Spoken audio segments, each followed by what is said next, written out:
Mga ka-sports, isipin nyo to. The King has left the court. LeBron James, the all-time leading scorer, the face of the NBA for 20 years, at isa sa pinaka-iconic na atleta sa buong mundo.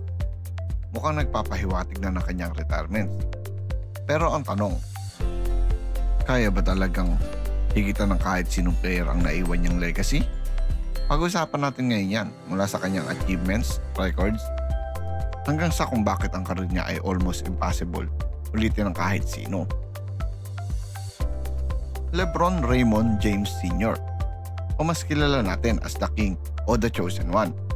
Noong bata pa lang siya, lahat ng pressure nasa kanya na, pero imbis na madurog, pinatunayan niya na tama ang hype. At ngayon, mukhang nagpapahiwatig na siyang magpapaalam sa basketball court. Isang bagay lang ang malinaw, his greatest is one of a kind. Flashback muna tayo mga ka-sports. Year 2003, isang 18-year-old kid mula Akron, Ohio. Ang buong mundo ng basketball nakatutok. LeBron James, straight out of St. Mary High School, hindi dumaan ng college. Pero grabe ang hype, tinawag siyang The Chosen One sa cover ng Sports Illustrated. Imagine that, teenager pa lang, pero pinangalanan na siyang future of face of the NBA. Noong draft night, hindi na sorpresa. Cleveland Cavaliers agad ang kumuha sa kanya bilang first overall pick. Pero ang tanong ng lahat, totoo ba yung hype? Kaya ba niyang dalhin ang buong franchise at baguhin ang laro?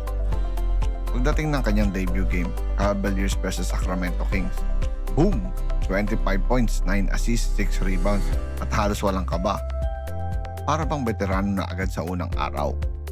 Doon pa lang ramdam mo na, iba to, hindi lang scorer kundi playmaker din. May vision, may leadership, kahit teenager pa lang. At take note, rookie season pa lang niya, naging NBA Rookie of the Year na siya. Nilampasan niya siya na Carmelo Anthony, Dwayne Wade at Chris Bosh. Mga kasabayan niya na future Hall of Famers din.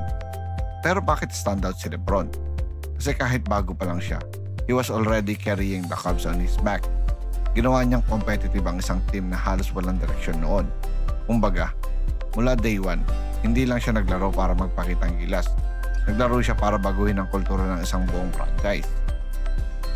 At ito na ang listahan na halos imposibleng pantayan. 4 times NBA champion, Miami Heat, Cleveland Cavaliers, Los Angeles Lakers. At 4 times finals MVP, ibang team, ibang era pero consistent dominance. At 19 times NBA All-Star.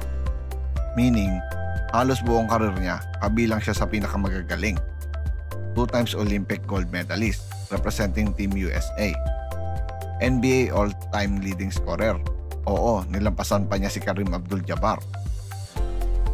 Top 10 sa assist, scorer na playmaker pa. Over 20 seasons sa NBA na halos walang decline. Longevity na halos imposible ulitin. At marami pang iba. Ang pinaka-wild dito, ginawa niya lahat to habang laging may pressure, laging may critics, at laging may expectation na good siya. At guess what? Tinapatan niya lahat yun. Hindi lang sa stats ang greatest ni LeBron. Siya ang blueprint ng modern NBA player. Size ng power forward, skills ng point guard, at higit pa, naging inspirasyon siya sa buong mundo. Una sa lahat, naaalala niyo ba yung I Promise School sa Akron, Ohio? Hindi lang basta paaralan yon. Pinatayo ni LeBron para bigyan ng oportunidad ang mga batang galing sa hirap. Mga batang katulad niya nung bata pa. Free tuition, free uniforms, libreng pagkain araw-araw, pati transportation covered. At hindi lang yon, pati college scholarship ng mga estudyante nakaset up na. Isipin nyo, hindi lang hundreds kundi libo-libong bata ang magkakaroon ng future dahil sa kanya. Pangalawa, LeBron used his platform para magsalita tungkol sa racial injustice, equality at political awareness. Naalala nyo ba nung sinabi niyang more than an athlete, it was a statement? Hindi lang sila entertainment, kundi may boses din sila sa lipunan. Dahil dito, mas naging empowered ang mga NBA players at iba pang athletes na gamitin ng kanilang influence para sa mas malaking pagbabago.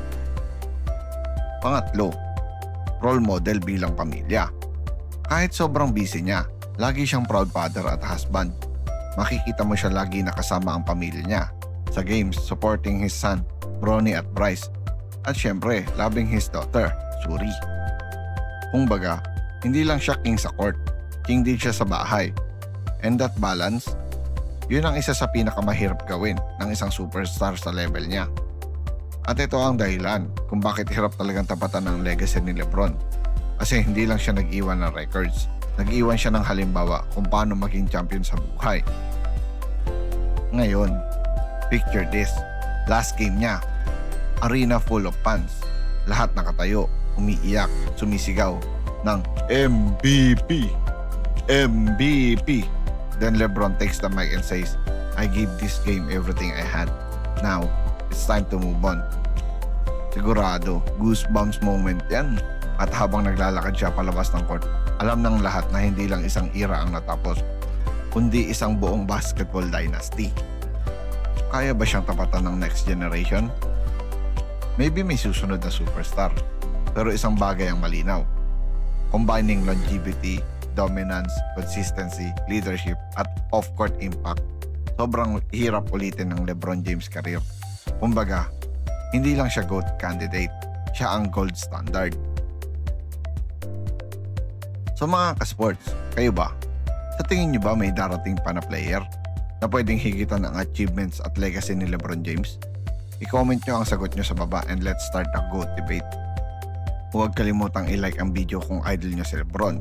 Mag-subscribe para sa mas maraming basketball content at sports. At i-share mo to para mas marami tayong mapag-usapan. Because legends may retire, but greatness may lives forever. Sa tingin nyo mga ka-sports, sino ang GOAT? Michael Jordan or LeBron James? I-comment down below yan at ating babasahin.